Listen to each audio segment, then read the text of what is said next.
మరియు ధూపము వేయుటకు నీవొక వేదికను చేయవలెను. తుమ్మకర్రతో దాన్ని చేయవలెను.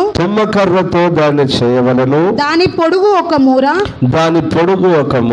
దాని వెడల్పు ఒక మూర, అది చచ్చౌకముగా నుండవలెను. దాని ఎత్తు 2 మూరలు, దాని కొమ్ములు దానితో ఏకాండమై ఉండవలెను.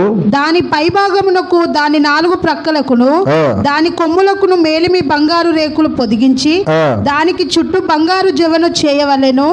దాని జవకు దిగువను దానికి 2 బంగారు ఉంగరములు చేయవలెను. దాని 2 ప్రక్కల యందలి దాని 2 మూలల మీది వాటిని ఉంచవలెను. అవి దాని మోయు మోతకర్రలకు స్థలములు. ఆ మోతకర్రలను తుమ్మకర్రతో చేసి వాటికి బంగారు రేకు పొదిగింపవలెను. సాక్ష్యపు మందసము నొద్ద నుండు అడ్డతెర ఎదుట అనగా శాసనముల మీది కరుణాపీఠమును ఎదుట నీవు దానిని ఉంచవలెను. అక్కడ నేను నిన్ను కలుసుకొందును. అహరోను ప్రతిదినము ప్రొద్దున దాని మీద పరిమళ ద్రవ్యముల ధూపము వేయవలెను. అతడు ప్రదీపములను చక్కపరచునప్పుడు దాని మీద ఆ ధూపము వేయవలెను. మరియు సాయంకాలమందు అహరోను ప్రదీపములను వెలిగించినప్పుడు దాని మీద ధూపము వేయవలెను. అది మీ తరతరములకు యెహోవా సన్నిధిని నిత్యమైన ధూపము. మీరు దాని మీద అన్య ధూపమునైనను దహన బలి సంబంధమైన ద్రవ్యమునైనను నైవేద్యమునైనను అర్పింపకూడదు. పానీయమునైనను దాని మీద పోయకూడదు. మరియు అహరోను సంవత్సరమునకు ఒకసారి ప్రాయశ్చిత్తార్థమైన పాప పరిహారార్థ బలి రక్తము వలన దాని కొమ్ముల నిమిత్తము ప్రాయశ్చిత్తము చేయవలెను. ఈ తరతరములకు సంవత్సరమునకు ఒకసారి అతడు దాని నిమిత్తము ప్రాయశ్చిత్తము చేయవలెను. అది యెహోవాకు అతి పరిశుద్ధమైనది. మరియు యెహోవా మోషేతో ఇట్లనెను, నీవు ఇశ్రాయేలీయులను లెక్కింపవలెను. వారు లెక్కింపబడు వేలకు ప్రతివాడు యెహోవాకు తన ప్రాణ పరిక్రయ ధనమును ఇచ్చుకొనవలెను. అది వరకు చదువు. ఓకే, దేవునికి స్తోత్రం. హల్లెలూయా. ఇది ధూప వేదికను గురించి వివరణ. ధూప వేదికను దేవుడు చేయమన్నాడు. ధూప వేదికను దేవుడు ఎందుకు చేయమన్నాడు? ధూప వేదిక యొక్క ప్రాముఖ్యత ఏంటి? దాన్ని ఎలా చేయమన్నాడు అనే సంగతులన్నీ మనం జాగ్రత్తగా ఒక్కొక్కటిగా నేర్చుకుంటున్నాం. ధూప వేదికను ఎందుకు చేయమన్నాడు? ధూప వేదిక యొక్క ఆత్మీయ అర్థం ఏంటి? ధూప వేదిక అంటే ఏంటి? దాని కొలతలు, దాని క్రమం ఏంటి, దాన్ని చేసే విధానం ఏంటి అనే సంగతులన్నీ 1 నుంచి 10 వాక్యం వరకు దేవుడు వ్రాయించి పెట్టాడు. దేవునికి స్తోత్రం. హల్లెలూయా, హల్లెలూయా. ఇప్పుడు చెప్పండి, ధూప వేదిక దేనికి సూచనగా ఉంది?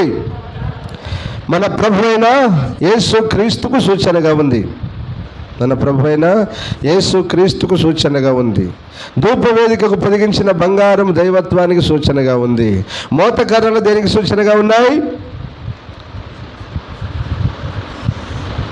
మీరే చెప్పాలి. మోతకర్రలు దేనికి సూచనగా ఉన్నాయి? ఎవరు మొయ్యాలి ధూప వేదికను? ఎవరికి సూచనగా ఉన్నాయి? ఎవరు మొయ్యాలి? యాజకులు మొయ్యాలి.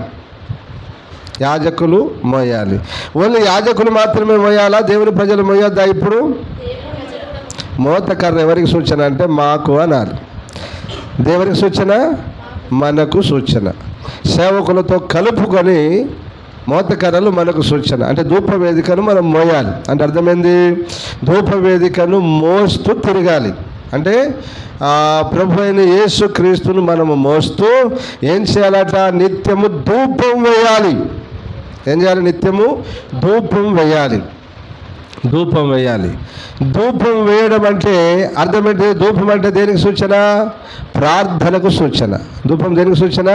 ప్రార్థనకు సూచన. దేవునికి మహిమ కలుగును గాక. ఆమేన్, హల్లెలూయా, హల్లెలూయా. ఆ ధూప వేదికలో ఉన్నటువంటి ఆ పాత్రలో ఉన్న అగ్ని దేనికి సూచన? చెప్పు గట్టిగా. ఆమేన్. పరిశుద్ధాత్మ అగ్నికి సూచన. ఓకేనా? సో బిడ్డలారా, మొత్తంగా మనం ఆలోచన చేస్తే ధూప వేదిక అయ్యున్న ప్రభువైన యేసుక్రీస్తు నామములో మనం అందరం ప్రార్థన చేయాలి. దేవుని ఆత్మ చేత ప్రార్థన చేస్తూ అలాగనే దాని మీద ధూప ద్రవ్యములను వేయాలనగా ప్రార్థన, యాచన, కృతజ్ఞత, స్తుతులు, విజ్ఞాపన ఇలాగున ధూప ద్రవ్యములను వేస్తూ ప్రార్థన చేయాలి.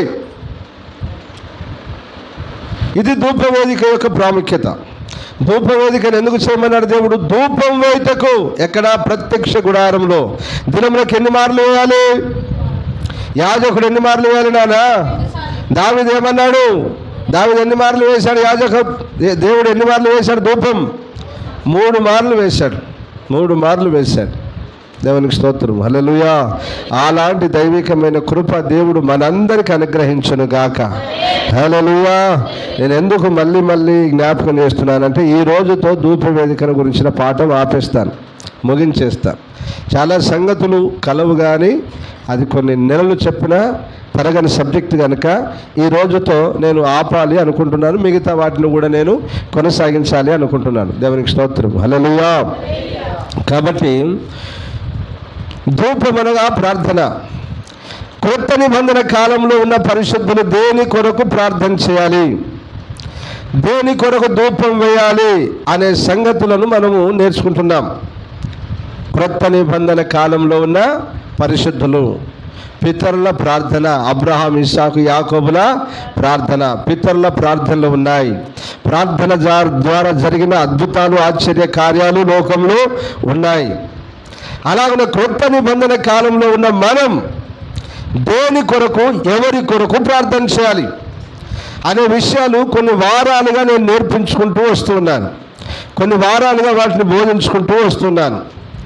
ఈరోజు మరొక 3 విషయాల గురించి నేను చెప్పి ముగించాలని నేను అనుకుంటున్నాను. దేవునికి స్తోత్రం, హల్లెలూయా. కొంచెం జాగ్రత్తగా మీరు వినండి. ఇంతకు ముందు ఉన్న అంశాలన్నీ మీరు రాసుకున్నారో లేదో నాకు తెలియదు, కానీ అవి ఎలాగో యూట్యూబ్లో ఉంటాయి కనుక, మన ఛానల్లో ఉంటాయి కనుక మీరు అందరూ మరొక మారు విని బలపడి ఆ ప్రార్థనలో ముందుకెళ్ళాలని నేను మిమ్మల్ని దేవుని పేరట కోరుకుంటున్నాను. దేవుడు మిమ్మల్ని దీవించును గాక. ఆమెన్, హల్లెలూయా, ఆమెన్. మంచిది. ఇప్పుడు దేని కొరకు మనం ప్రార్థన చేయాలి అని అంటే ఈరోజు అంశాల్లో, ఈరోజు విషయాల్లో మొదటిగా లూకాసు వార్త 11వ అధ్యాయం 1వ వాక్యం నుంచి 4 వాక్యాల వరకు. ఆయన ఒక చోట ప్రార్థన చేయుచుండెను. మైక్లో చదువునాను. ఆయన ఒక చోట ప్రార్థన చేయుచుండెను. ప్రార్థన చాలించిన తర్వాత ఆయన శిష్యులలో ఒక్కడు, ప్రభువా, యోహాను తన శిష్యులకు నేర్పినట్టుగా మాకును ప్రార్థన చేయ నేర్పుమని ఆయనను అడిగాను. అందుకు ఆయన నేను ప్రార్థన చేయునప్పుడు తండ్రి నీ నామము పరిశుద్ధపరచబడును గాక. మీరు ప్రార్థన చేయనప్పుడు ఏమని ప్రార్థన చేయాలట? తండ్రి మీ నామము పరిశుద్ధపరచబడును గాక. మాకు కావలసిన అనుదిన దయచేయుము. మేము మాకిచ్చి ఉన్న ప్రతి చదవాలి, అక్కడ మిస్ కావద్దు వాడు. మేము మాకిచ్చి ఉన్నకు తాళ తేడా. మేము మాకచ్చి ఉన్న ప్రతి వారిని క్షమించుచున్న ప్రకారము మా పాపములను క్షమించుము. మమ్మల్ని శోధనలోనికి తేకుము అని పలుకుడని వారితో అని ప్రార్థన చేయుడని వారితో చెప్పాను. అందరూ ఆమేన్ చెప్పండి. హల్లెలూయా, హల్లెలూయా. రైట్. ఇప్పుడు ఒక్కొక్కటి చదువుకుంటూ వస్తే బిడ్డలారా నేను వివరిస్తాను మీకు. ఇలా చెప్పాలంటే ఇళ్ళనే చాలా సమయం పడుతుంది. ఇదే అక్కడ 4-5 పాయింట్స్ ఉంటాయి. ఆ 4-5 వారాలు మనం చెప్పుకోవచ్చు. కానీ రైట్, ఇందులో ఒక్కొక్కటి మామూలుగా పైగా నేను వివరిస్తాను. జాగ్రత్తగా మీరు నా మాటలు వినండి. 2వ వాక్యం చదువునానా? అందుకు ఆయన మీరు ప్రార్థన చేయునప్పుడు తండ్రి నీ నామము పరిశుద్ధపరచబడును గాక. ఆమేన్.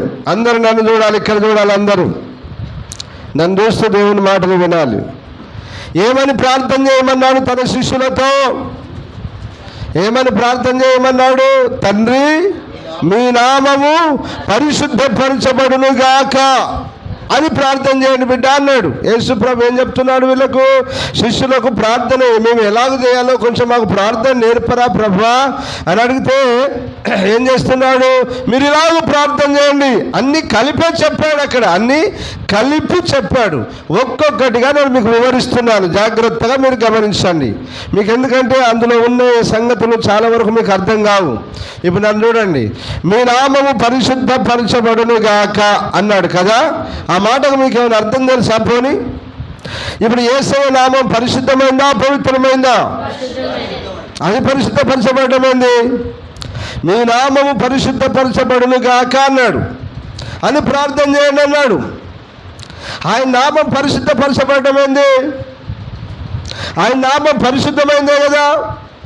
ఆ నామములో ఏ లోపము ఏ పాపము లేదే. అది ప్రపంచాన్ని సవాల్ చేసిన నామమే. నాలో పాపం ఉన్నదని మీలో ఎవడు స్థాపించగలని యావత్ ప్రపంచాన్ని సవాలు చేసిన నామమే అది. ఆ నామంలో ఏ లోపము లేదు, ఏ పాపం లేదే. ఎందుకు ఆ నామం పరిశుద్ధపరచబడాలి? ఏంటి ఆ నామం యొక్క ఆధిక్యత విలువ? సింపుల్, మీరు అర్థం చేసుకుంటే సింపుల్ అది. ఇప్పుడు నన్ను చూడండి, ఆ నామం పరిశుద్ధపరచబడాలి అని అంటే ఎలాగున పరిశుద్ధపరచబడుద్ది అంటే, ఆ నామాన్ని ధరించిన ప్రజలు ఎవరు చెప్పగట్టి ఏమని? ఆ నామాన్ని ధరించిన ప్రజలు ఎవరు? మీరే, క్రైస్తవులే, సేవకులే, దేవుని ప్రజలబడిన వారే. ఈ యావత్ ప్రపంచంలో క్రైస్తవులను పిలువబడుతున్నవారు, దేవుని సేవకులను పిలువబడుతున్నవారు, వారు ఎప్పుడైతే ఈ ప్రపంచంలో పరిశుద్ధంగా బ్రతుకుతారో ఆయన నామం పరిశుద్ధపరచబడుద్ది. చెప్పగట్టి ఆమేనని. హల్లెలూయా.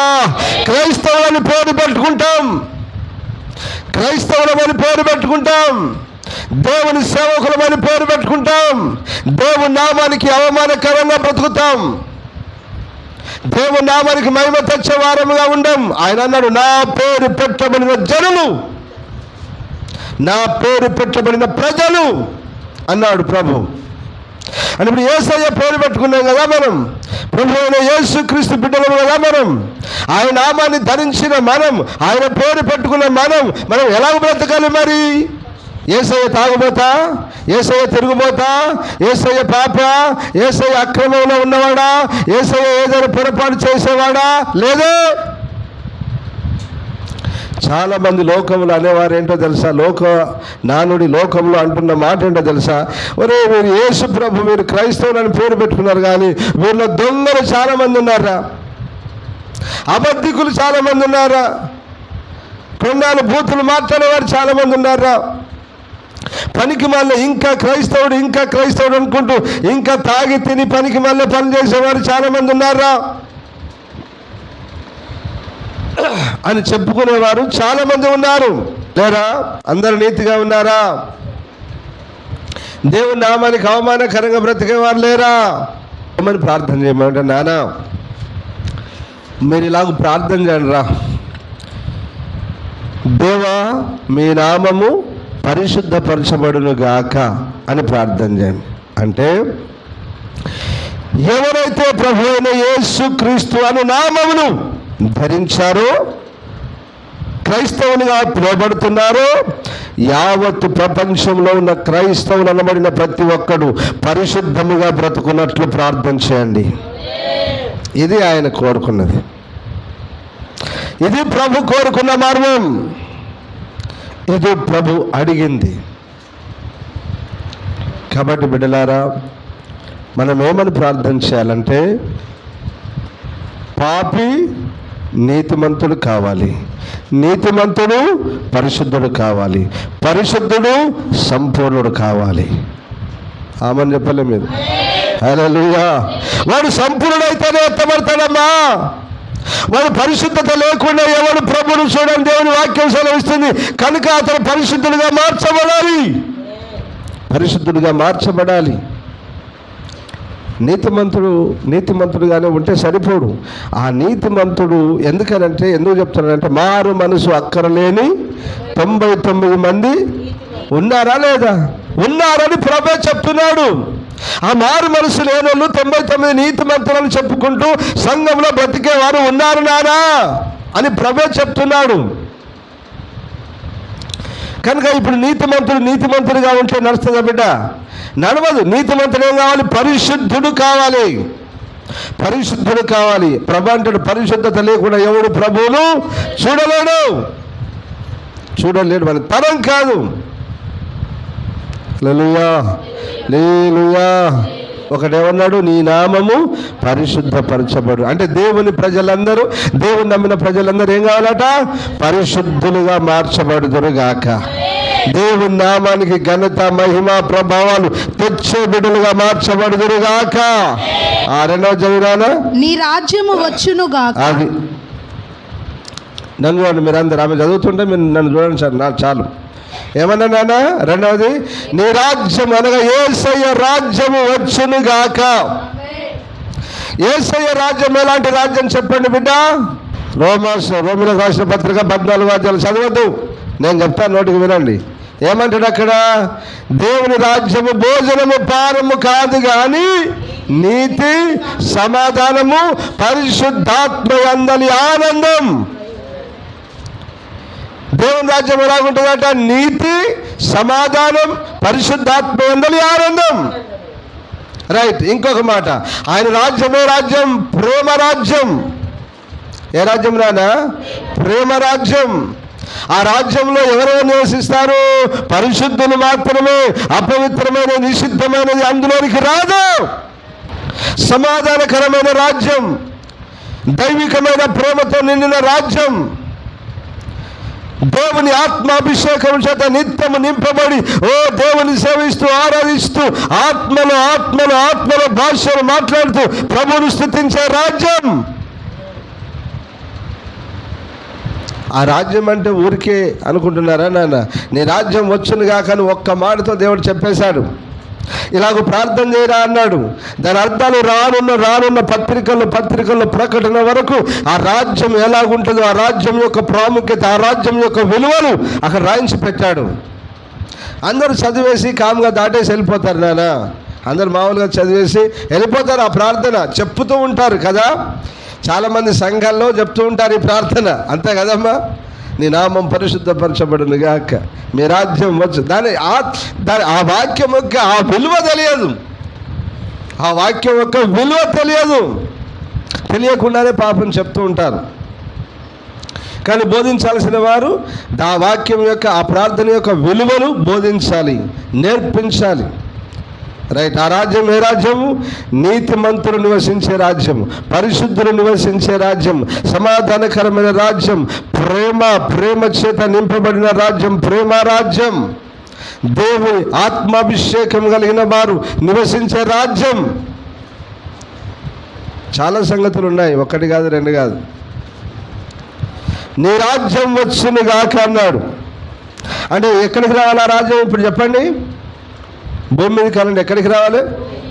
భూమి మీదకే రావాలి. భూమి మీదనే ఆయన నామం పరిశుద్ధపరచబడాలి. ఈ భూమి మీదకి ఆయన రాజ్యం రావాలి. ఏమన్నాడు ప్రభు? నా రాజ్యం ఎక్కడ అన్నాడు? మీ మధ్యలోనే ఉంది అన్నాడు కదా. సువార్తలో చెప్తే ఏమన్నాడు? అయ్యా నా రాజ్యం వేరొక చోట లేదురా బాబు, ఎక్కడో లేదు, నా రాజ్యం ఎక్కడుందంటే మీ మధ్యలోనే ఉందన్నాడు. దాని మీద ఒకసారి నేను మాట్లాడానులేండి, దాని మీద ఒకసారి చాలా విషయాలు, అంటే వాక్యం చెప్పాను అన్నట్టు దాని మీద. ఆ రాజ్యం ఏంటిదయ్యా అని ఆలోచన చేస్తే, ఆ రాజ్యం నీతిమంతులు నివసించే రాజ్యం, పరిశుద్ధులు నివసించే రాజ్యం, ప్రేమ రాజ్యం, సమాధానకరమైంది, అపవిత్రులు ఉండేది కాదు, నిషిద్ధమైనది ఏది అక్కడ ఉండదు, పరిశుద్ధమైన రాజ్యం.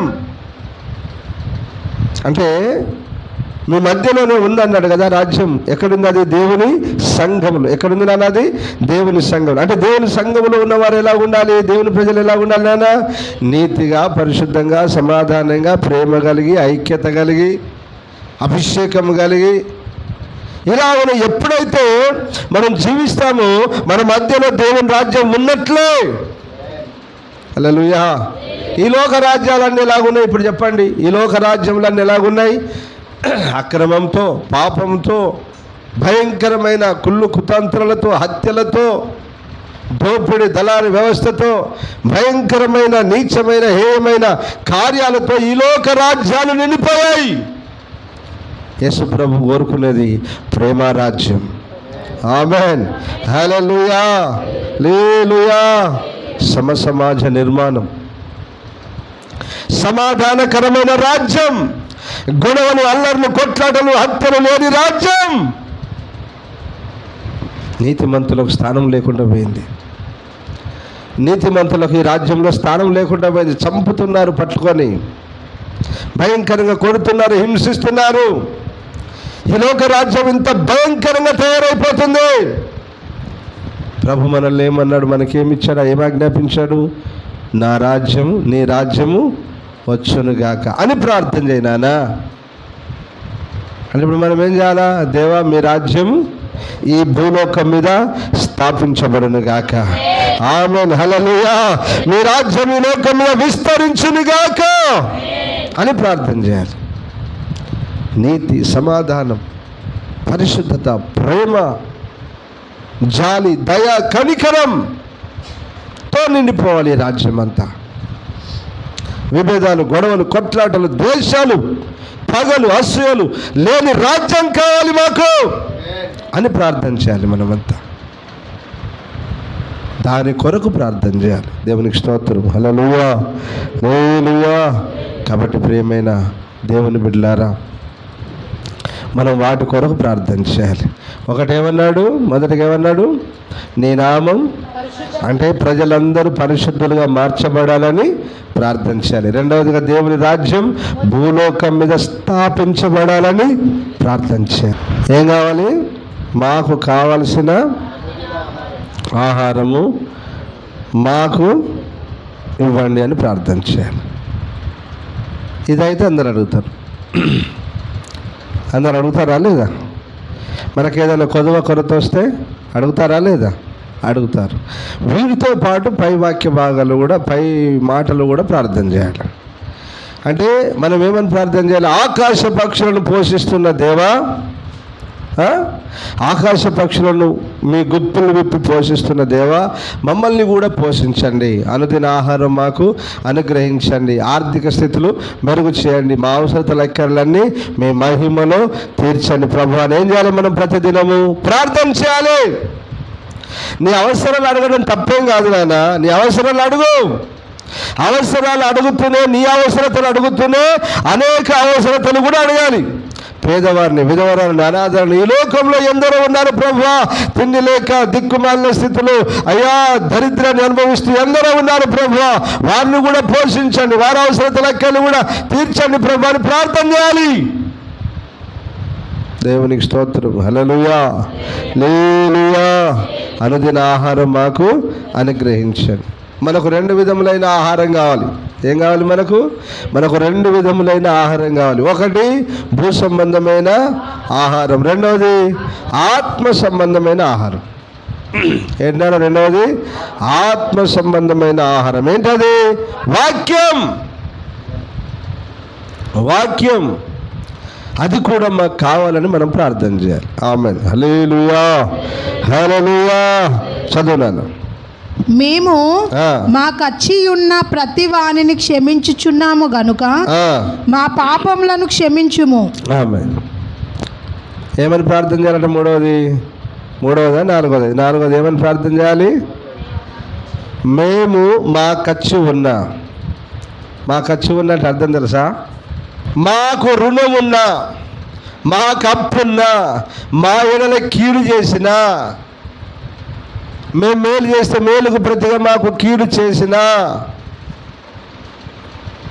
మమ్మల్ని హింసించినా, మమ్మల్ని దూషించినా, మమ్మల్ని నిందించినా, మమ్మల్ని అవమానించినా, మాకు రుణపడి ఉన్న వారిని మేము క్షమించిన ప్రకారము.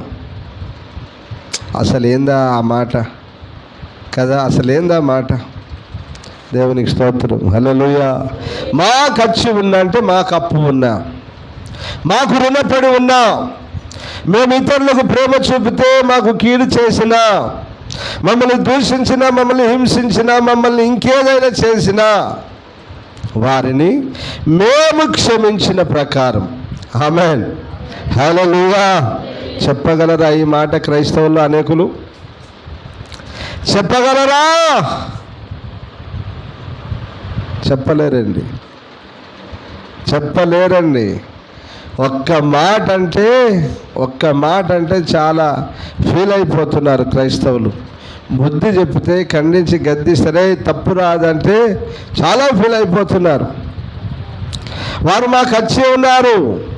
ఎలాగో తెలుసా, వారు ఆత్మ సంబంధమైన విషయాల్లో మాకు అప్పున్నారు, మాకు రుణపడి ఉన్నారు. వాళ్ళు ఒకటి ఆత్మ సంబంధమైన విషయాలు అనగా రక్షణ విషయంలో వాడు మాకు రుణపడి ఉన్నాడు.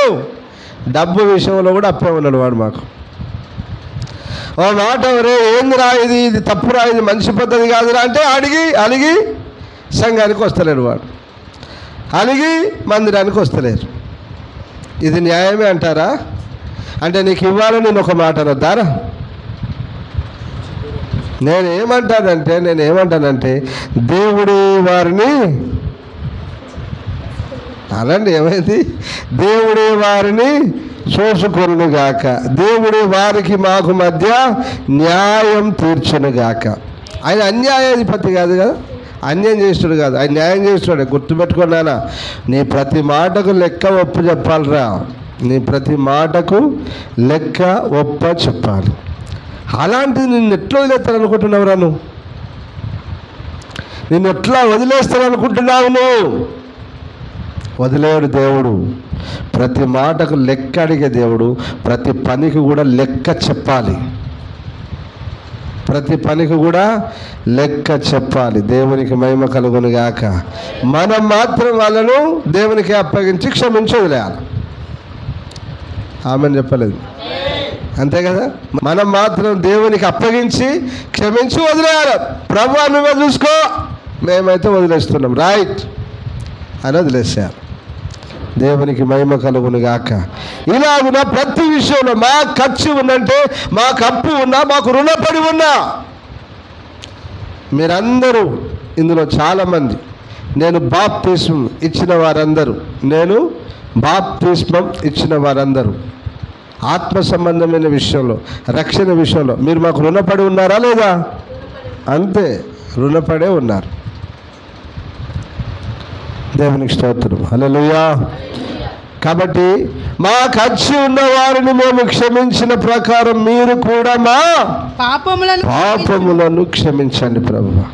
అందుకని ప్రభు క్షమించుడి, నువ్వు క్షమించాలి. ఇంకా చదువు.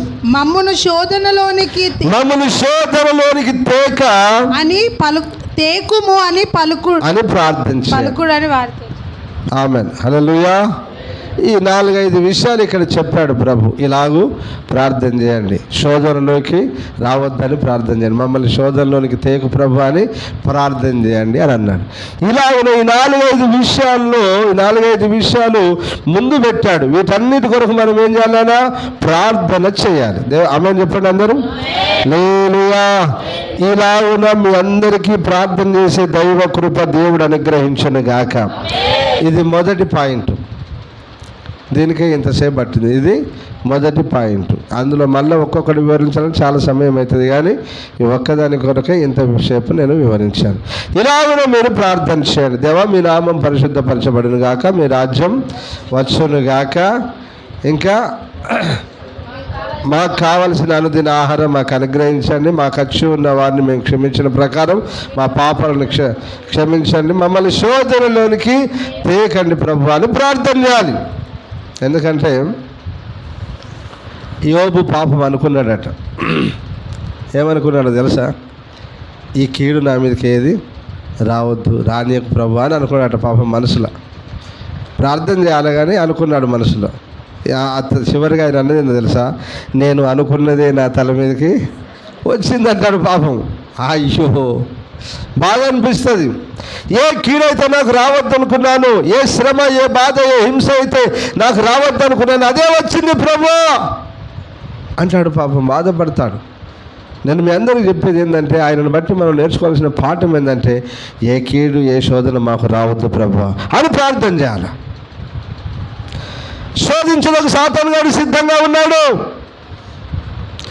గొప్ప గొప్ప సేవకులను శోధించాడమ్మా, గొప్ప సేవకులను. పేతురు సాతాను గారు మిమ్మల్ని పట్టి గోధుమల గింజల వలె జల్లించాలని చూశాడు. కొడుక, శోధించాలని చూశాడు. నేను తండ్రిని వేడుకున్నాను, మీరు తప్పించబడ్డారు అంటాడు. ఆమేన్, హల్లెలూయా. కాబట్టి బిడ్డలారా, మీ కొరకు మీరు ప్రార్థన చేసుకోండి, మీ పక్క వారి కొరకు, సంఘం కొరకు, లోకంలో ఉన్న దేవుని ప్రజలందరూ శోధనలోంచి విడుదల పొందినట్లు ప్రార్థన చేయండి. ఆమేన్, హల్లెలూయా. అలాంటి దైవికమైన కృప దేవుడు మనందరికి ఇచ్చిన గాక. ఆమేన్. రెండవ మాట కొలస్సీలకు రాసిన పత్రిక 4:12 మీలో ఒకడును క్రీస్తు యేసు దాసుడునైన ఎపఫ్రా మీకు వందనములు చెప్పుచున్నాడు. మీరు సంపూర్ణులను ప్రతి విషయములో దేవుని చిత్తమును గూర్చి సంపూర్ణ ఆత్మ నిశ్చయత గలవారునై నిలకడగా ఉండవలెనని ఇక్కడ ఎల్లప్పుడును మీ కొరకు తన ప్రార్థనలో పోరాడుచున్నాడు. ఆమేన్, హల్లెలూయా. ఇది మీరు ఎప్పుడు విన్న వాక్యమే, చదివిన వాక్యమే. ఓకేనా? రైట్. ఈ ఎపఫ్రా అనేటువంటి దైవజనుడు కొలస్సీ సంఘం కొరకు ప్రార్థన చేస్తున్నాడట. ఏమని ప్రార్థన చేస్తున్నాడు నాన్న? ఏమని ప్రార్థన చేస్తున్నాడు? మీరు సంపూర్ణులను ప్రతి విషయంలో దేవుని చిత్తమును గూర్చి సంపూర్ణాత్మ నిశ్చయత గలవారునై నిలకడగా ఉండవలెనని, దేవుని సన్నిధిలో, దేవుని సంఘములో నిలకడగా ఉండవలెనని. ఆమేన్, హల్లెలూయా, హల్లెలూయా. రైట్. ఇప్పుడు అందరు నన్ను చూడండి. ఏం కావాలని? సంపూర్ణులు కావాలని, దేవుని చిత్తం మీద ఎరిగిన వారు కావాలని, దేవుని సంఘములో నిలకడగా ఉండాలని, సంపూర్ణ ఆత్మ నిశ్చయత గలవారుగా ఉండాలని. ఇన్ని విషయాలు అక్కడ ఉన్నాయి. కానీ నేను మీకు ఇక్కడ ఒకటే మాట చెప్తున్నాను, సంపూర్ణులు అనండి. ఎవరు మీరు? సంపూర్ణులు కావాలి. సంపూర్ణుడు అంటే అర్థమైంది, ఏ లోపం లేనివాడు, పరపక్షమందున్నవాడు, క్రీస్తుని విషయమైన నింద తప్ప ఇక ఏ నింద నీ మీద మోపకుండునట్లు బ్రతికినవాడు, ఏ లోపం లేనివాడు, ఏ పాపం లేనివాడు, పరిపూర్ణమైన పరిశుద్ధుడు. సంపూర్ణుడు అంటే ఏ లోపం లేదు. అతనిలో ఎత్తి చూపెడదామంటే ఏ లోపం లేదు సార్. దైవికమైన విషయాల్లో, దేవుని విషయంలో అతని యందు లోపమేమీ కనుగొనలేము. కనుగొన్నారా? దానియేలులో కనుగొన్నారా? లోపమైనను అన్నాడు. లోపమైనను, పాపమైనను, తప్పైనను దానియేలులో కనుగొనలేకపోయారు. ఒక దానియేలు వంటి పరిశుద్ధమైన జీవితం. చెప్పగట్టిగా ఆమేనండి. హల్లెలూయా, హల్లెలూయా. సంపూర్ణత. ఏ విషయంలో మీరు సంపూర్ణులు కావాలి? కొన్ని చెప్తాను, ఒక 13 పాయింట్స్ తీశాను. కొన్ని విషయాలు చెప్తాను, లెక్క పెట్టుకోండి. ఒకటి విశ్వాస విషయంలో, అంతేనా? ఒకటి విశ్వాస విషయంలో. 2 దేవుని వాక్యం విషయంలో. ఏ విషయంలో? 2 దేవుని వాక్యం విషయంలో. 3 దేవుని అభిషేకం. ఇప్పుడే చదివింది కదా, సంపూర్ణాత్మ అన్నాడు. అంటే ఆత్మలో సంపూర్ణత, అభిషేకంలో సంపూర్ణత. లోపం లేదు సార్. వారు ప్రార్థన చేస్తూ ప్రార్థన ప్రారంభించారంటే కొద్దిసేపే సార్ దేవుని మాటలు మామూలుగా మాట్లాడతారు. వారు దేవుని ఆత్మచేత నింపబడ్డారంటే భాషలు మాట్లాడుతూ, ప్రవచనాలు మాట్లాడుతూ, దర్శనాలు చూస్తూ ఏ లోపం లేకుండా దేవుని ఆత్మలో వారు బలంగా నింపబడతారండి అని చెప్పగలగాలి. అసలు మామూలు ఉండొద్దు నాన్న. ప్రార్థన ఎందులో చేయమన్నాడు? అసలు ఫస్ట్ ఎందులో చేయమన్నాడు? ఆత్మలో ప్రార్థన చేయమన్నాడు. నేను ఆత్మలో ప్రార్థన చేయమన్నాడు. ఆత్మలో సంపూర్ణత. విశ్వాసంలో, దేవుని గురించి ఆ వాక్యములో నోరు తెరిస్తే ఏం మాట్లాడాలి? సొల్లు కబుర్లు, సోదు కబుర్లు, వీడిట్లా, వాడట్లా, ఎల్లిగాడు ఇట్లా, మల్లిగాడు ఇట్లా అని, ఈ రూతక్క మేరక్క అట్లా ఇట్లా అని మాట్లాడద్దు. మనం ఇవన్నీ వదిలేయాలి. నోరు ధరిస్తే వాక్యం చెప్పాలండి. వాళ్ళ సేవకుడు ఉండగానే ఆ బిడ్డలకు ఏం ఫీడింగ్ ఇచ్చిన వాక్యమే మాట్లాడుతుంటారు. వాక్యంలో సంపూర్ణం కావాలి. వాక్యంలో దేవుని చిత్తం మీద గ్రహించాలి. దేవుడు ఆ వాక్యంలో దాచి ఉంచిన మర్మమేంటో గ్రహించాలి. వాక్యంలో సంపూర్ణత, విశ్వాసంలో సంపూర్ణత. ఎంత విశ్వాసం? దేవుడు చెయ్యగలడు. ఇంతే, దేవుడు చెయ్యగలడు. ఏదైనా చేయగలడు ఆయన. మృతులను సైతం తిరిగి లేపుటకు నా దేవుడు సమర్థుడు. పరిపూర్ణమైన విశ్వాసం. అసలు ఏ లోపం ఉండొద్దండి. అల్ప విశ్వాస అనొద్దు ప్రభు మనలో. అల్ప విశ్వాస అనొద్దు. దేవునికి స్తోత్రం. హల్లెలూయా. విశ్వాసంలో, వాక్యంలో, అభిషేకంలో, పరిశుద్ధతలో, ఎందులోనైనా పరిశుద్ధతలో సంపూర్ణం కావాలి. హల్లెలూయా. హల్లెలూయా. ప్రేమలో పరిపూర్ణమైన ప్రేమ భయమును వెళ్ళగొట్టు. ప్రేమలో పరిపూర్ణం కావాలి. సంపూర్ణమైన భక్తియు మాన్యత కలిగి అన్నాడు. అంటే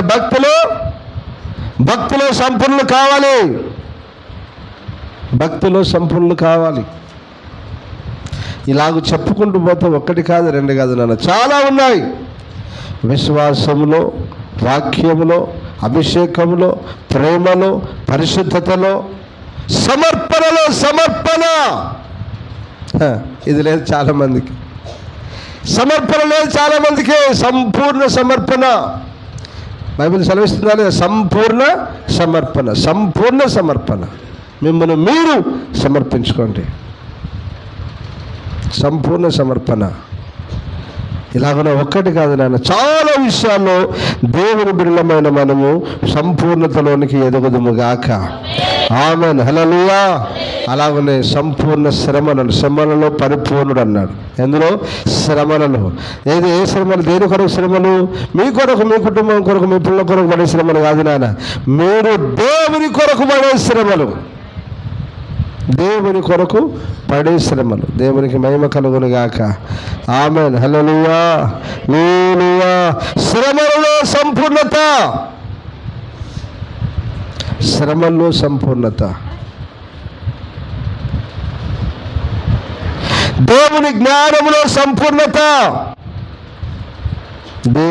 దేవుని జ్ఞానములో సంపూర్ణత. దేవుని గురించిన జ్ఞానంలో సంపూర్ణత. దేవుని గురించిన జ్ఞానం మనకి ఎక్కడ దొరుకుద్ది నాన్న? ఎలా దొరుకుద్దో చెప్పండి? లేఖనములో అందు, వాక్యమందు. దేవునికి మహిమ కలుగును గాక. హల్లెలూయా.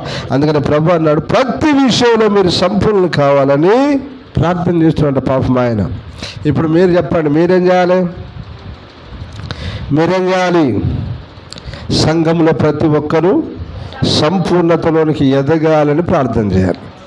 క్రైస్తవులు అనబడిన వారు, సేవకులు అనబడిన ప్రతి ఒక్కరూ సంపూర్ణతలోనికి ఎదగాలని ప్రార్థన చేయాలి. దేవుని బిడ్డలు దేని కొరకు ప్రార్థన చేయాలో చెప్తున్నారు.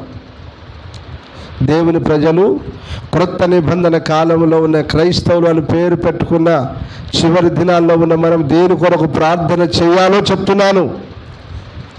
అర్థమవుతుందా? మనం దేని కొరకు ప్రార్థన చేయాలో చెప్తున్నాను. ఏం చెప్పాను? దేవుని రాజ్యం భూలోకం మీద స్థాపించబడినట్లుగా ప్రార్థన చేయాలి. ఆయన నామం పరిశుద్ధపరచబడినట్లుగా ప్రార్థన చేయాలి. శోధనలోనికి తేకున్నట్లుగా ప్రార్థన చేయాలి. మా పాపాలు క్షమించి, మా ప్రజల పాపాలు ఏదైనా అరకొర లోపాలు ఏదైనా ఉంటే ప్రభువా క్షమించమని ప్రార్థన చేయాలి.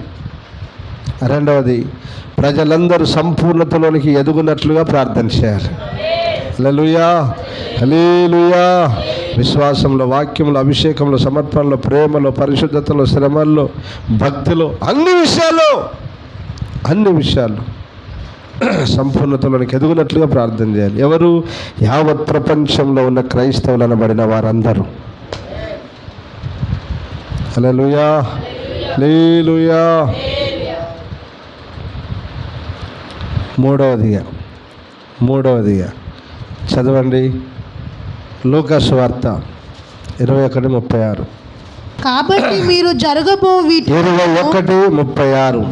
కాబట్టి మీరు జరగబో వీటినెల్లా తప్పించుకొని మనుష్య కుమారుని ఎదుట నిలవబడుటకు శక్తి గలవారగునట్లు ఎల్లప్పుడూ ప్రార్థన చేయుచు మెలకువగా ఉండుడని చెప్పాను. ఆమేన్. హల్లెలూయా. ఏమని చెప్తున్నాడు లూకాయ గారిలోంచి దేవుడు మనకు ఏమని చెప్తున్నాడు? బిడా, జనం మీదకి జనం, రాజ్యం మీదకి రాజ్యం, కరువులు, భూకంపాలు, తెగుళ్ళు, భయంకరమైన ఘోరమైన విపత్తులు ఈ భూలోకంలో జరగబోతున్నాయి. కాబట్టి నానా వీటినన్నిటిని తప్పించుకొని మనుష్య కుమారుడుగా ప్రభు అయిన యేసుక్రీస్తు ఎదుట, ఆయన ఎక్కడున్నాడు? ఆయన ఎదుట. ఆయన పరలోకంలో ఉన్నాడు. ఆయన ఎదుట లోకంలో ఉన్న సమస్త ప్రజలు నిలబడినట్లు, ఆయన ఎదుట నిలబడినట్లు ప్రార్థన చేయి. మెలకువగా ఉండి ప్రార్థన చేయి. క్రైస్తవుడా, దేవుని బిడ్డ, ఈ లోకం మీదకి భయంకరమైన విపత్తు రాబోతుంది. ప్రజలు తప్పిల్లిపోతున్నారు, భయపడిపోతున్నారు, కలవరపడుతున్నారు. వారందరూ జరగబో వీటి నెల, ఈ కీడు నెల తప్పించుకొని మనుష్య కుమారుడు అనగా ప్రభు అయిన యేసుక్రీస్తు ఎదుట, దేవుడు యేసుప్రభు ఎక్కడట? తండ్రి కుడి పార్శ్వమందు కూర్చొని ఉన్నాడు. ఎక్కడన్నాను ఇప్పుడు? యేసయ్య తండ్రి కుడి పార్శ్వమందు కూర్చొని ఉన్నాడు. వారిరువురి ఎదుట లోకంలో ప్రభు అయిన యేసుక్రీస్తు నిజమైన దేవుడు, లోకరక్షకుడని నమ్మి అంగీకరించి దేవుళ్ళు కొనసాగుతున్న ప్రతి ఒక్కడు ఆయన ఎదుట నిలవబడినట్లుగా మీరు ప్రార్థన చేయండి. కీడు తప్పించబడినట్లుగా ప్రార్థన చేయండి. మంచేదో చెడదో తెలియదు ప్రజలకు. ఏది కీడో, ఏది సమాధానమో, ఏది మేలో, ఏదో తెలియదు. వారు కీడులో అని ఉన్నారా, మేలును అనుభవిస్తున్నారా ప్రజలకు చాలా మందికి తెలియదు. వారు ఏం చేస్తే వారి మీదకి కీడు వస్తుందో కూడా తెలియదు. ఈ క్రైస్తవులకి చాలామంది యేసుప్రభు నిజంగా అద్భుతమైన మాట చెప్పాడండి. నా ప్రజలు జ్ఞానము లేకయే చెరపట్టబడుతున్నారు సైతాను చేత. దైవికమైన జ్ఞానం లేదు. ఏది మంచో ఏది చెడో ప్రజలు గుర్తెరగట్లేదు. ఎవడు సేవకుడో, ఎవడు అబద్ధ బోధకుడో, దొంగ బోధకుడో గుర్తెరగట్లేదు. ఇది గుర్తెరగక, మంచి చెడుల వివేచన లేక వారు చెరపట్టబడుతున్నారు. వారు చెరపట్టబడి వారు ఏమనుభవిస్తున్నారు? కీడు అనుభవిస్తున్నారు. నువ్వు కీడు అనుభవించడానికి కారణం ఏంట్రా బాబు, నానా? కీడు అనుభవించడానికి కారణం ఏంటి బిడ్డ? అరే, దేవుని తెలుసుకోకపోతే వేరు. దేవుని తెలుసుకొనక మునుపు నువ్వు కీడు అనుభవించావంటే వేరు నాన్న. అది తెలిసి తెలియక చేశావు, అప్పుడు నువ్వు అనుభవిస్తున్నావు. ఇప్పుడు దేవుని తెలుసుకున్న తర్వాత సంఘంలో వాక్యం ఎంతగా ప్రకటింపబడుతున్నా, ఇంతగా బుద్ధి జ్ఞానం చెప్పబడుతున్నా, మీకు ఆలోచన లేక, వివేచన లేక, వాక్యానుసారంగా బ్రతకగా, దేవుని సేవకుని మాట ప్రకారం జీవించక కీడును అనుభవిస్తున్నారు మీరు. దైవికమైన కీడు వచ్చిందంటే వేరు, అది వేరు. ఆ శోధన కాలం వచ్చిందంటే అది వేరండి. యోబుని శోధించిన శోధన కాలం వేరు. సద్భక్తితో బ్రతకనుద్దేశించేవాడు హింస పొందిన, అది వేరు. నీకెక్కడిదిరా? నీకు ఆ సద్భక్తి ఎక్కడిదిరా? దొంగ, నువ్వు దొంగవు, నువ్వు అబద్ధికుడు, నువ్వు పనికి మాలిందని పనికి మాలినాడు. నీ కీడులో ఉండి దేవుడు నన్ను శోధిస్తున్నాడు. నార్మల్ తెలివి ఉండాలి కదరా. మాకే ఎందుకు ఈ శ్రమలు? నువ్వు దేవుని వాక్యానుసారంగా బ్రతికి దేవుల్లో కరెక్ట్ ఉండి ఏ కుళ్ళు కుతంత్రం ఏది లేకుండా మంచిగా బ్రతికితే యథార్థవంతులకు ఏ మేలు చేయక మానడు. నువ్వెక్కడ యథార్థవంతుడివి దొంగ? నువ్వెక్కడ యథార్థవంతురాలి? ప్రజలందరూ దొంగలు అయిపోయారండి, మోసగాళ్ళు అయిపోయారండి. అలాగున మోసం చేస్తూ, అబద్ధాలు ఆడుతూ, దొంగతనం చేస్తే కీడు రాకపోతే ఏమొస్తుంది? కీడు ఎవరు అనుభవిస్తారు? మేలుకు ప్రతిగా కీడు చేయి వాని ఇంట నుండి కీడు. మేలు చేస్తే కీడు చేస్తేవి, నీకు కీడు రాకపోతే మేలు ఎట్లా వస్తుందిరా? ఆయన ఏమన్నాడు నాన్న, యథార్థవంతులకు నువ్వు బ్రతికి చూపెట్టరా, నువ్వు బ్రతికి చూపెట్టు. యథార్థవంతునిగా బ్రతకాలి సార్. దేవుని దగ్గర, దేవుని సేవకుల దగ్గర, సంఘంలో యథార్థవంతులుగా బ్రతకాలి. యథార్థవంతుడు అంటే వాడు మాటలో తప్పిపోనివాడు, క్రియలో ప్రవర్తనలో తప్పిపోనివాడు యథార్థవంతుడు. మాట ఇస్తేవి తప్పితివి. నీలో యథార్థత ఎక్కడిది? దేవుణ్ణి విడువనయ్యా అంటే విడిస్తేవి. నీలో యథార్థత ఎక్కడిదిరా? నేను నిజమే చెప్తున్నానండి, యథార్థంగా చెప్తున్నాను. దేవుని నామానికి ఘనత, మహిమ, ప్రభావములు కలుగునుగాక. ఆమెన్. హల్లెలూయా.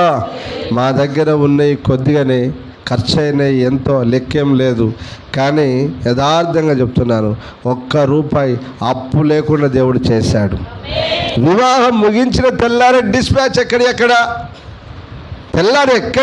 లెక్కలు చేసి ఎవరికెవరికి అన్యులు ఇచ్చారు సార్. అన్యులు, ఆడపిల్ల పిల్లని అన్యులు ఇచ్చారు. తెల్లారే లెక్క పెట్టి ఇచ్చేసినాం తీసుకుపోయి. యథార్థత ఉండాలండి మనలో. ఈ యథార్థత ఉంటే ఖచ్చితంగా దేవుడు మేలు చేస్తాడు. మనం ఎప్పుడైతే యథార్థత తప్పి తిరుగుతామో బిడ్డలారా, ఆ కీడే. మరే మీరు పోతే పోయినరా, మీ పిల్లలకు కీడు చేస్తున్నారా. నా బాధ ఇది. నేను చెప్తున్నాను జాగ్రత్త. ఎవరైనా ప్రపంచంలో క్రైస్తవులు అనబడిన వాడు ఎవడైనా సరే యథార్థంగా బ్రతుకు బిడ్డ, లేకపోతే నీ పిల్లలు కీడు అనుభవిస్తారు. ఏమని చదివినామన్న వాక్యంలో, మీ పిల్లలు బుచ్చమెత్తుకుందరు గాక. తప్పు. నువ్వు మంచిగా బ్రతుకు, నీ పిల్లలకు నేను ఎప్పటి నుంచో మొత్తుకుంటున్నా, అంతేనా? మీ పిల్లలకు నీతి సంపాదించండి. ఎప్పటి నుండో మొత్తుకుంటున్నా. తెలివి లేదా, ఇంగిత జ్ఞానం లేదా, తెలివి తక్కువ మూర్ఖులు. అంటే మళ్ళీ మస్తు బాధలు వీళ్ళకు. మామూలు బాధలు కాదు వీళ్ళకు. వీళ్ళ గుండెలు అన్నీ గాయాలైతాయట. బాధపడతారా? దావీదేమన్నాడు, నీతిమంతులు తిట్టుట ఎవరు తీసుకుంటున్నాడు? ఈ దుర్మార్గులంతా. మేము మాట అంటే అబ్బా గుండె గాయమైపోయింది, నొచ్చిపోయింది, చచ్చిపోయింది. మంచిగా బ్రతకండి, మంచిగా యథార్థంగా బ్రతకండి. దేవునికి మహిమ కలుగునుగాక. నేను చెప్తున్నాను, యథార్థవంతులకు దేవుడు ఏ మేలు చేయక మారడు. యథార్థంగా చెప్తున్నాను, అనుభవంతో చెప్తున్నాను, మీ కళ్ళ ముందు చేసి చెప్తున్నాను. నేను చెప్పిన మాట అబద్ధమా? అందుకనే చేసి అనుభవించి చెప్తున్నాను. మంచిగా బ్రతకండి, యథార్థంగా బ్రతకండి, తప్పిపోకండి. మాటలో, ప్రవర్తనలో, క్రియలో తప్పకండి. ఖచ్చితంగా దేవుడు మీకు మేలు చేయునుగాక. ఆమెన్. హల్లెలూయా. హల్లెలూయా. జరగబోవు వీటినల్లా కీడు జరగబోయే కీడు మన మీదకి రాబోతుంది. కీడు రాబోతుంది బిడ్డలారా. ఉపద్రవం రాబోతుంది లోకం మీదకి. నువ్వు తప్పించుకొని మనుష్య కుమారుని ఎదుటనగా ప్రభువైన యేసుక్రీస్తు ఎదుట నిలవబడుటకు శక్తి గలవారగునట్లు. చూసారా ఆ మాట ఎంత అద్భుతంగా వాడిన అక్కడ? శక్తి గలవారగునట్లు. బలహీనుడిగా ఉండద్దు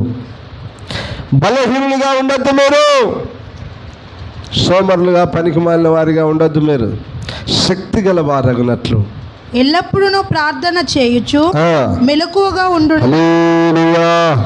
ఇప్పుడు చెప్పండి, భూలోకం మీదకి కీడొకటి రాబోతుంది. అంతేనా? భూలోకం మీదకి కీడొకటి రాబోతుంది. ఈ కీడు మనం ఏం చేయాలన్నా తప్పించుకోవాలి. ఇది తప్పించబడాలని నేనేం చేయాలి? ప్రార్థన. ఎవరి మీదకి రాబోతుంది కీడు?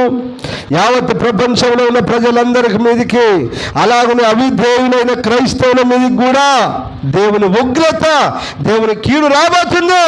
కనుక ప్రభువా, నీ ప్రజలు తెలిసి తెలియక మాట్లాడుతున్నారు, తెలిసి తెలియక తప్పు చేస్తున్నారు, తెలిసి తెలియక ప్రవర్తిస్తున్నారు.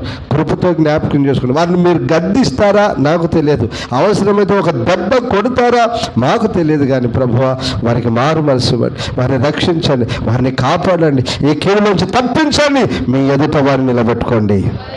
ఆమేన్. హల్లెలూయా. అని మానక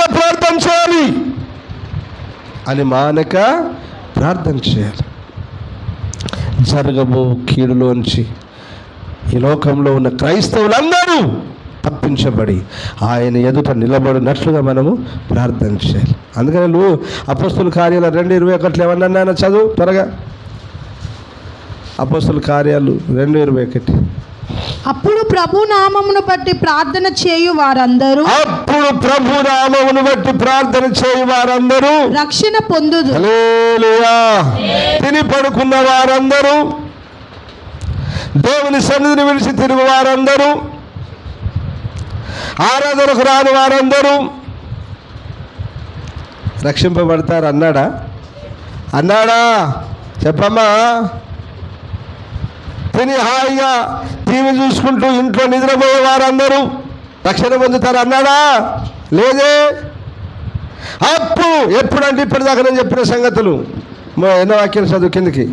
ఆ దినములలో దినముల యందు నేను మనుషులందరి మీద నా ఆత్మను కుమ్మరించేదను. మీ కుమారులు మీ కుమార్తెలు ప్రవచించేదరు.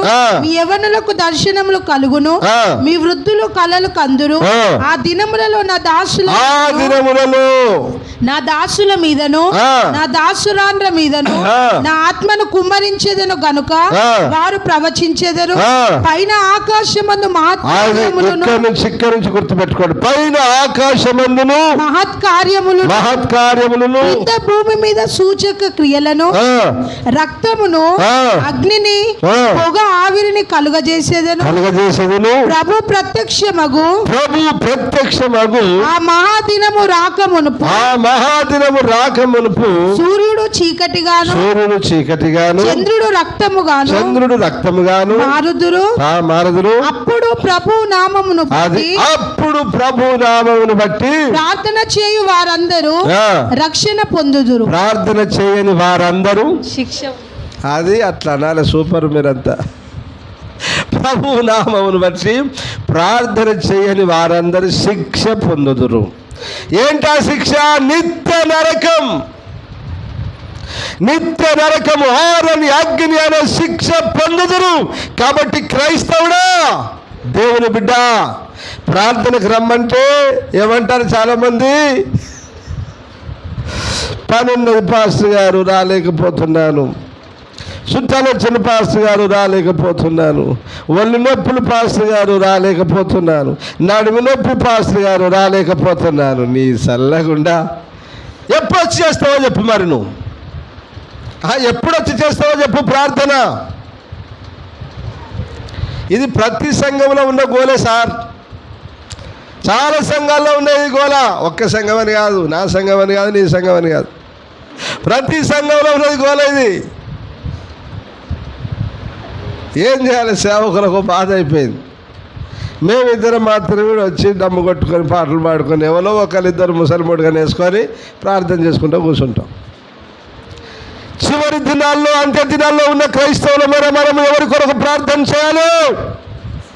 మీరందరి కొరకు ప్రార్థన చేయాలి. దేవుని రాజ్య రాకడ కొరకు ప్రార్థన చేయాలి. ప్రజలందరూ సంపూర్ణతలోనికి ఎదుగునట్లుగా ప్రార్థన చేయాలి.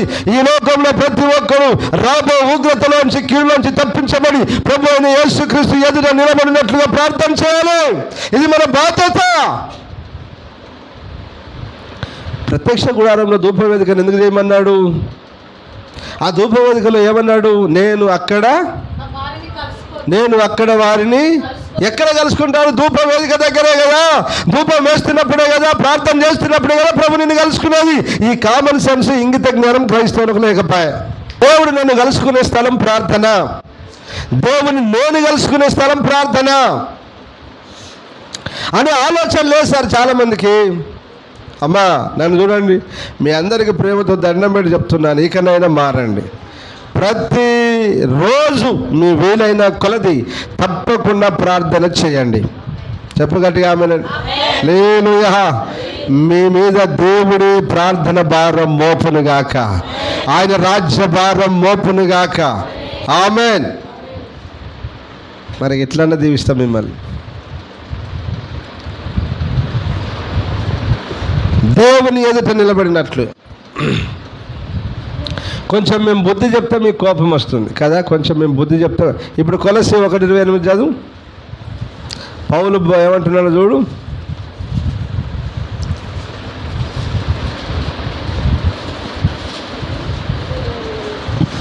కొలస్సీ 1:20. ప్రతి మనుష్యుని క్రీస్తునందు సంపూర్ణునిగా చేసి ఏం చేసి? క్రీస్తునందు సంపూర్ణిగా చేసి ఆయన ఎదుట నిలువబెట్టవలెనని. ఎక్కడ ఆయన ఎదుట నిలబెట్టవలనని. ఆయన ఎదుట నిలబెట్టవలనని సమస్త విధములైన జ్ఞానముతో మేము ప్రతి మనుష్యునికి బుద్ధి చెప్పు. ఏం చెప్పచ్చు అంటలేరేంద్రా? గట్టిగా అనాలి కదా. ఏం చెప్పచ్చు? ఎవరు చెప్పిండట? అపోస్తలుడైన పౌలు. ఎవరికి చెప్పిండు? కొందరికి చెప్పిండా? కొందరికేనా? అందరికీ. బుద్ధి చెప్తే కోపమేందిరా మీకు? బ్రతక చెప్తే కోపమే. బ్రతక చెప్పేటోడట గద్దించి చెప్తాడు. సావ చెప్పేటోడట ఏం కాదు, సైతాన్ లెక్క ఏమన్నాడు? ఏం కదమ్మా, మీరు దేవతల వలె ఉంటారన్నాడు వాడు. ఏమన్నాడు వాడు? వాడి మాట నమ్మింది అవ్వ. ఇలాగనే ఈ అవ్వలందరూ అట్లే నమ్ముతున్నారు ఈ లోకంలో. ఇంకా అదే జీన్స్ వచ్చిన అవ్వలందరికీ చాలామందికి మంచి చెప్తే వాడు వింటలేరు. పురుషులు కూడా మంచి చెప్తే వింటలేడు, చెడు చెప్తుంటున్నారు. ప్రతి మనుషునికి బుద్ధి చెప్పుచు, ప్రతి మనుషునికి బోధించుచు ఆయనను ప్రకటించుచున్నాము. ఎందుకు సార్? ఎందుకు ఇంతగానం ప్రకటిస్తున్నాం మేము? ఎందుకు ఇంతగానం ఖండిస్తున్నాం? ఎందుకు ఇంతగానం గద్దిస్తున్నాం? ఎందుకు ఇంతగానం మీకు బుద్ధి చెప్తున్నాం అంటే మీరు ఆయన ఎదుట నిలబడాలండి. హల్లెలూయా. మిమ్మల్ని ఆయన ఎదుట నిలబెట్టాలనే ఉద్దేశం తప్ప దురుద్దేశం ఏది లేదండి. నిజం చెప్తున్నాను, మీరు అర్థం చేసుకోవాలని నేను ప్రారంభం నుంచి ఇదే మాటలు చెప్తున్నాను. బిడ్డలారా, దయచేసి మీరందరూ ఈ చివరి దినాల్లో ఉన్న మనమందరం దేవుని ప్రజలందరి కొరకు ప్రార్థన చేయాలి. వారు నీతిమంతులుగా, పరిశుద్ధులుగా, సంపూర్ణంగా ఎదునట్లుగా ప్రార్థన చేయాలి.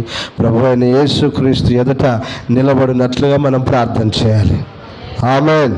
హల్లెలూయా. అలాంటి దైవికమైన కృప దేవుడు మనందరికి అనుగ్రహించును గాక. దేవుడి మాటలు దీవించును గాక. మోకరించండి, ప్రార్థన చేసుకుందాం.